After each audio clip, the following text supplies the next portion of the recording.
ठंड लग रही है, जल्दी निकल यहाँ से।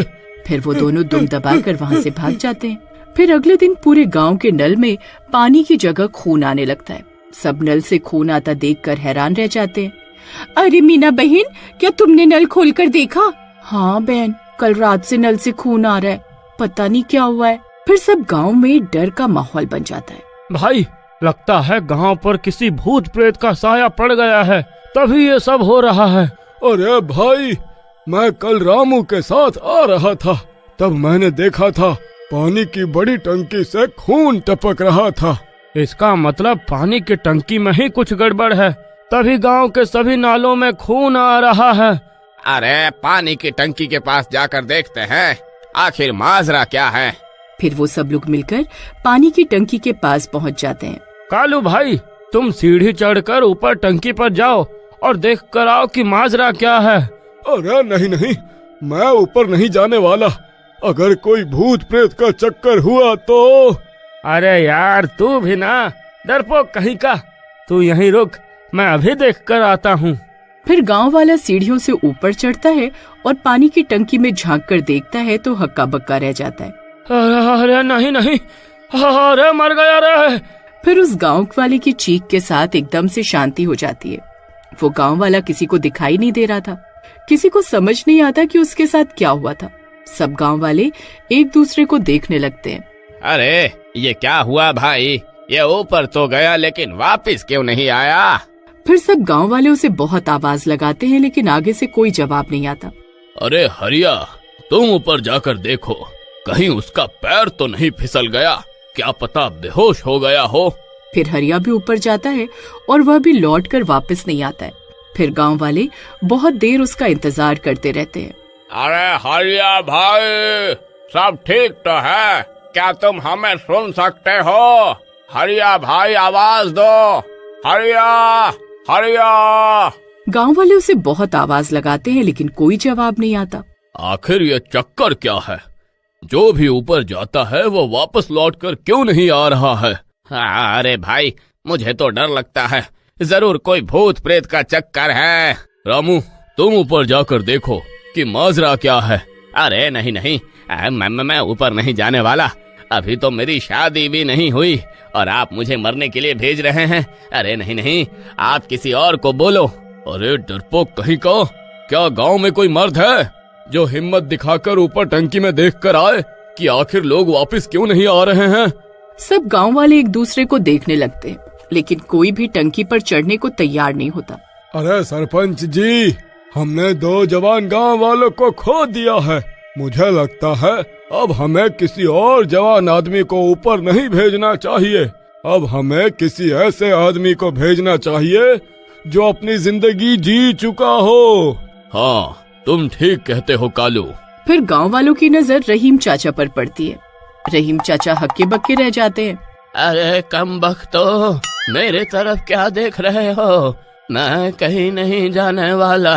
अरे रहीम जी, आप अपनी जिंदगी जी चुके हो, अब आपको ही ऊपर जाना होगा। अरे सरपंच, तेरा नाश मिटे, मुझे ऊपर मरने के लिए क्यों भेजना चाहता है? हैं? मैं नहीं जाने वाला। अरे नाश मिटो, छोड़ दो मुझे। अरे मर गया रे, अरे या मैं कहाँ फंस गया रे। अरे रहीम जी, अगर आप ऊपर नहीं गए तो मैं आपको गांव से निकाल दूंगा। अरे क्या मुसीबत है, अगर मैं जिंदा बच गया तो तुम्हें नहीं छोड़ूंगा, यह ध्यान रखना।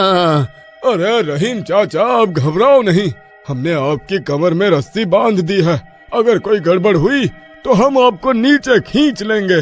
और जैसे ही वो ऊपर पहुंचकर टंकी का ढक्कन खोलते हैं तभी एक हाथ उनकी गर्दन पकड़ लेता है। अरे मर गया रे, अरे चुड़ैल, अरे कम वक्त तो मुझे नीचे खींचो। अरे यहाँ पर एक चुड़ैल है। अरे चुड़ैल, तेरा नाश मिटे, छोड़ मुझे। और सब रस्सी को पकड़कर नीचे खींचने लगते हैं। जोर से खींचो भाइयों, और जोर लगाओ।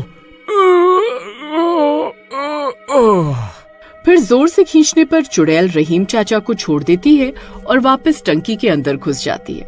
रहीम चाचा जोर से जमीन पर गिरते हैं। अरे मेरी कमर, अरे गाँव वालों, तुम्हारा नाश मिटे। तुमने मुझे बलि का बकरा बनाकर ठीक नहीं किया। अरे सरपंच जी, अब हम जानते हैं कि ऊपर टंकी में चुड़ैल है, हमें उसे वहाँ से निकालना होगा। अरे लेकिन हम उसे वहाँ से निकालेंगे कैसे? किसी के पास कोई तरकीब है तो बताओ। भाई एक काम करो, टंकी को आग लगा देते हैं, वो अपने आप इसमें जलकर राख हो जाएगी। नहीं नहीं, आप लोग ऐसा नहीं कर सकते। मेरे पति अभी भी उस टंकी में है, क्या पता वो जिंदा हो। हाँ, सुमन बहन सही बोल रही है, हमारे पति अभी मरे नहीं है। हो सकता है चुड़ैल ने उन्हें अभी तक ना मारा हो। हम टंकी में आग नहीं लगा सकते, कोई और तरकीब लगानी होगी। फिर सब गांव वाले सोच में पड़ जाते हैं कि अब क्या किया जाए। तभी रात होने लगती है और टंकी से डरावनी डरावनी आवाजें आने लगती हैं। सब गांव वाले डर जाते हैं। अरे नहीं, अब मुझे लगता है यहाँ ठहरना सही नहीं होगा। रात होने पर ये भूत प्रेत और भी ज्यादा ताकतवर हो जाते हैं, हम उस चुड़ैल का मुकाबला नहीं कर पाएंगे। सरपंच के इतना बोलते ही सब गांव वाले अपने अपने घरों की ओर भागने लगते हैं। अरे भागो रे, ये चुड़ैल तो जाग गई। अरे मेरी तो शक्ल भी पहचान गई है। अरे कमबख्त सबसे पहले मुझे ही मारेगी। फिर सब गांव वाले वहां से चले जाते हैं और रात भर टंकी से डरावनी डरावनी आवाजें आती रहती हैं। कोई भी गांव वाला डर के मारे रात भर सो नहीं पाता है। और फिर सुबह होने पर सब गांव वाले फिर से टंकी के नीचे पहुंच जाते हैं। गांव के पुजारी भी उस चुड़ैल के बारे में सुनकर वहां पहुंच जाते हैं। पंडित जी, अच्छा हुआ आप यहाँ आ गए। आप ही इस मुसीबत का कोई हल निकालिए।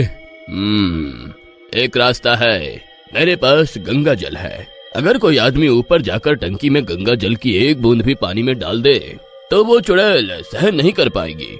फिर पंडित जी की बात सुनकर सब रहीम चाचा की ओर देखने लगते हैं। अरे कमबख्तो, तुम्हारा नाश मिटे। खबरदार, अगर किसी ने मेरी तरफ आंख उठाकर भी देखा तो हाँ। अरे चाचा, अब आप ही हमारी आखिरी उम्मीद हो, आप ही पूरे गांव को बचा सकते हो। अरे चुप कर, मैं तेरी मीठी मीठी बातों में नहीं आने वाला। अब की बार किसी और को ढूंढ लो। हाँ। अरे यार, ये ऐसे नहीं मानने वाले, चलो पकड़ो इन्हें। फिर गांव वाले जबरदस्ती रहीम चाचा को उठा लेते हैं और उनके हाथ में गंगा जल का लोटा पकड़ा देते हैं। अरे कमबख्तो, तुम्हारा नाश मिटे। हर बार बलि का बकरा मुझे ही क्यों बनाते हो? अरे छोड़ो मुझे, अरे छोड़ो। अरे अजीब मुसीबत है। अरे इससे अच्छा तो मैं गांव छोड़कर ही चला जाता। फिर रहीम चाचा धीरे धीरे ऊपर टंकी की ओर जाने लगते हैं। अरे चाचा, डरो नहीं, हमने रस्सी बांधी हुई है। अगर उस चुड़ैल ने आपको पकड़ा तो हम आपको नीचे खींच लेंगे। फिर चाचा टंकी पर पहुंच जाते हैं और जैसे ही टंकी का ढक्कन हटाते हैं, वो चुड़ैल आधी टंकी से बाहर निकलती है और चाचा की गर्दन पकड़ लेती है। अरे मर गया। अरे चुड़ैल जी, अरे छोड़ दो मुझे। अरे छोड़ दो। अरे बुड्ढे, तुझ में तो बहुत हिम्मत है, आज फिर मरने आ गया। हाँ। अरे कम वक्त हो, अरे देख क्या रहे हो? अरे मुझे नीचे खींचो, अरे खींचो रे। अरे चाचा, जल्दी से वो गंगा जल का लोटा टंकी में डालो, अरे जल्दी। फिर चाचा उस लोटे को टंकी के अंदर फेंक देते हैं। ए बूढ़े, ये क्या किया तूने? क्या डाला तूने पानी में? फिर सब लोग इंतजार करने लगते हैं। अरे पंडित जी, अरे आपके गंगा जल का तो कोई असर नहीं हुआ। अरे मर गए, अब यह मुझे नहीं छोड़ेगी। अरे नहीं, ये मुझे क्या हो रहा है? नहीं, मेरे शरीर में जलन क्यों हो रही है? तभी वो चुड़ैल रहीम चाचा को छोड़ देती है और तड़पती हुई टंकी से बाहर निकल आती है। बाहर आते ही उसमें आग लग जाती है और वो जलकर राख हो जाती है। उसके मरते ही टंकी का पानी फिर से ठीक हो जाता है और वो दोनों गांव वाले भी सही सलामत टंकी से बाहर आ जाते हैं। उस दिन के बाद से रहीम चाचा उस गांव के हीरो बन जाते हैं।